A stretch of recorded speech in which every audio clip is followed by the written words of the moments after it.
the 5 things I wish I knew as a beginner rider. If you could, drop a like, comment, subscribe, so I can keep producing content like this. Those 5 things are going to be the price, the speed of these beasts right here. Thirdly is going to be how to lean and or counter steer. Fourth, we're going to talk about slick tires or the ground being cold. Fifth is going to be your basic maintenance, some of the knowledge you should know before purchasing one of these bikes and or starting out as a beginner. What we're going to do, we're going to go ahead, hop on the bike, head on down the road, maybe do a couple pulls.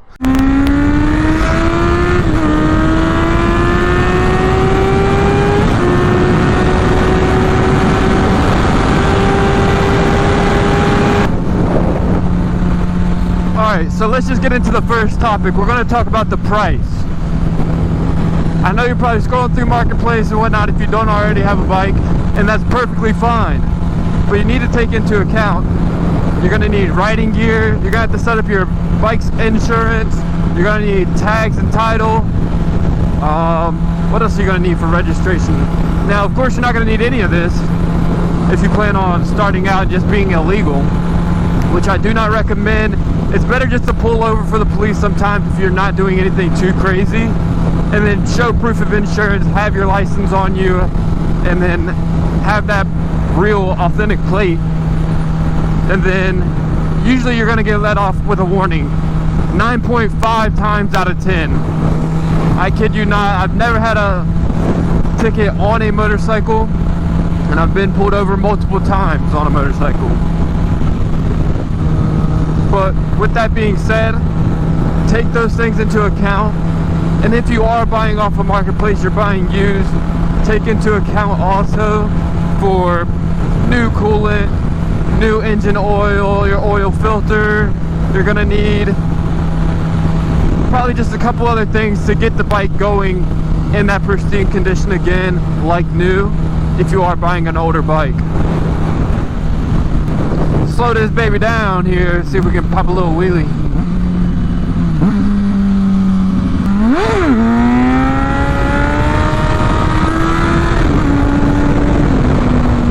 That was alright, that was alright.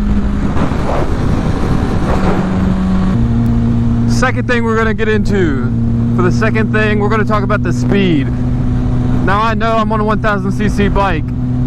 If you're starting out, I don't recommend starting on this bike. This is honestly my 3rd bike. I went from a Honda Shadow V-Twin 600 little cruiser bobbed out, went from that to a 04 GSXR 600. So I definitely recommend starting on something that is comfortable and gonna get you used to riding, the clutch, just honestly being on the road, getting some seat time down, putting some miles on a bike that isn't so fast, something that's going to be more forgiving. Yes, you can start on a 600. You for sure can start on a 600 if you're big enough. I don't recommend somebody that's only weighing about 95 pounds starting on the 600, but if you weigh about 200 pounds, that 400cc is going to be way bogged down. You can start on the 600 for sure. Got some debris right here in the fucking road. Alright, but since the topic is speed, if you started on a Ninja 400 or a SV650, an older Suzuki SV650, Ninja 650, anything like that, you're still going to be faster than, I would say, 80% of cars on the road. The 0 to 60 on a Ninja 650 is quicker than the 0 to 60 on a Dodge Hellcat. SRT Hellcat is slower than a Ninja 650, which is honestly insane. And of course that goes with some science. It depends on the rider. I'm not saying you're gonna beat every Dodge off the line, but your 0 to 60 time is technically faster than the SRT Hellcat.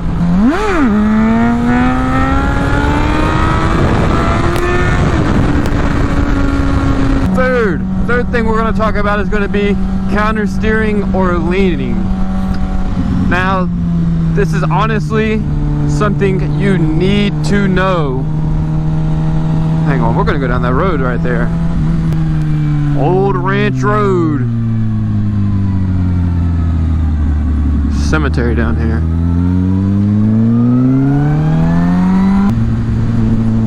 Ooh. Alright, maybe I shouldn't have turned around and gone down the, oh, bam. Alright. But anyway, since we're talking about counter steering and leaning, let me get back on topic here. Counter steering is, this road sucks. So counter steering, I have this turn right here coming up. I can either push the handlebars or pull this side, and the bike is gonna lean that direction. This curve is going to the right, bending to the right.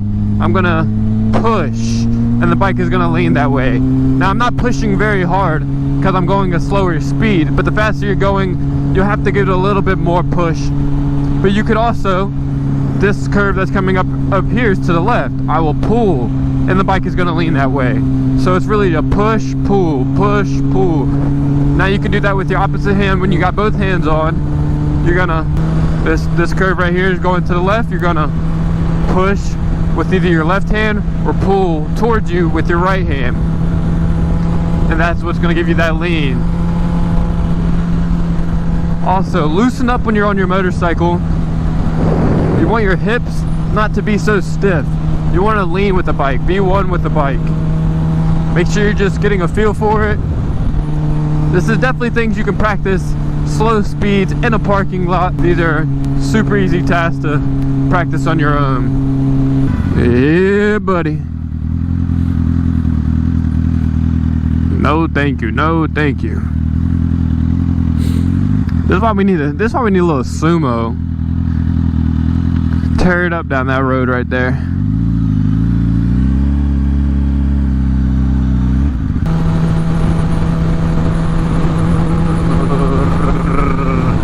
Damn, this road fucking sucked.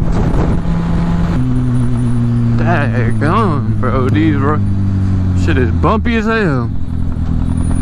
Dang.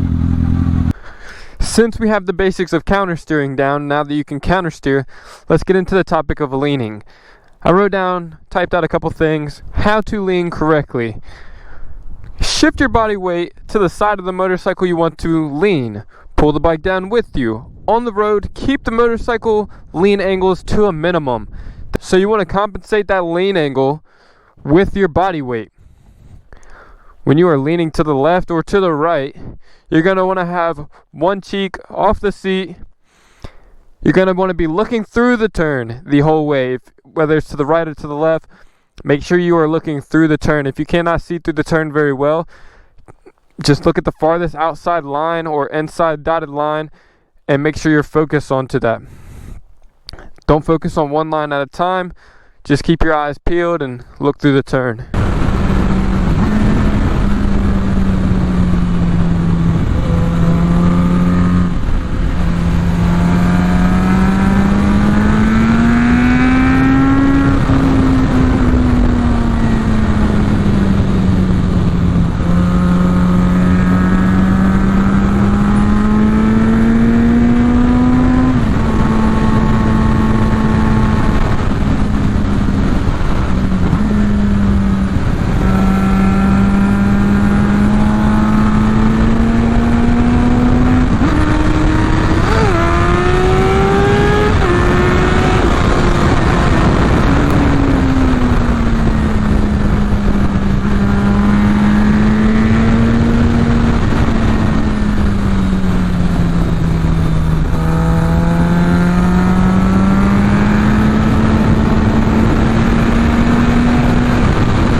not phased at all.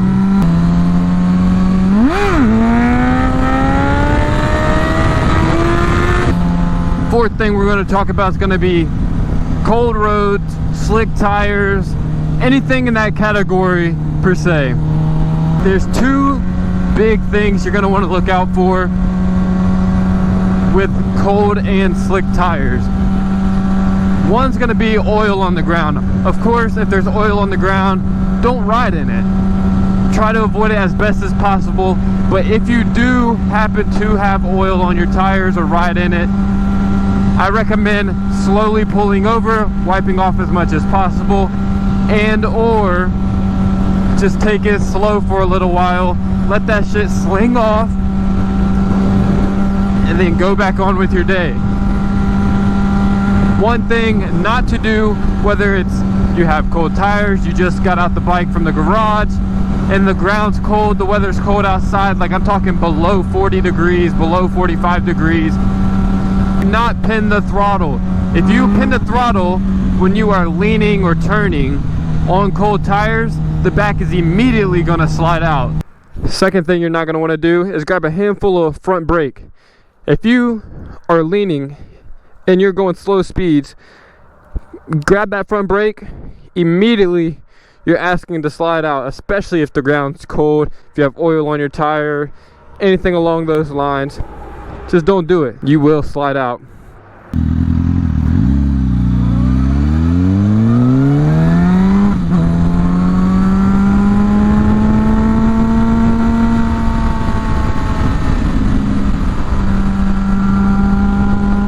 Appreciate it, bro.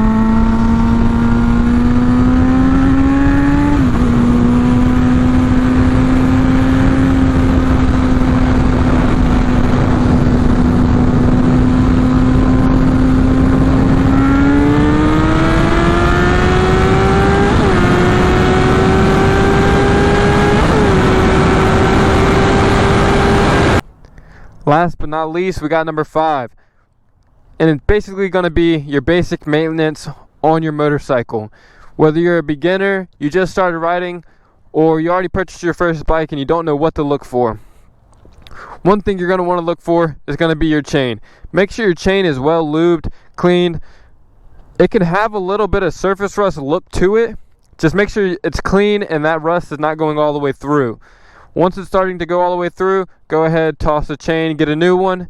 Also, when you're changing your chain, I recommend changing your sprockets at the same time. A new chain can wear down a sprocket way quicker than the original chain for that sprocket. Make sure there's no fluids coming out of your fork seal. If this right here, if you touch it and it is soaking wet and has lots of lubricant on it, then you're going to want to get your fork seals replaced. These right here, getting your fork seals replaced is going to cost you potentially upwards of $200. You could do it yourself if you have the know-how and the tools, but definitely take that to a shop. Harley's probably going to be way more expensive than $200, but if you take it to a local mom and pop shop, they probably will hook you up for a fairly reasonable price.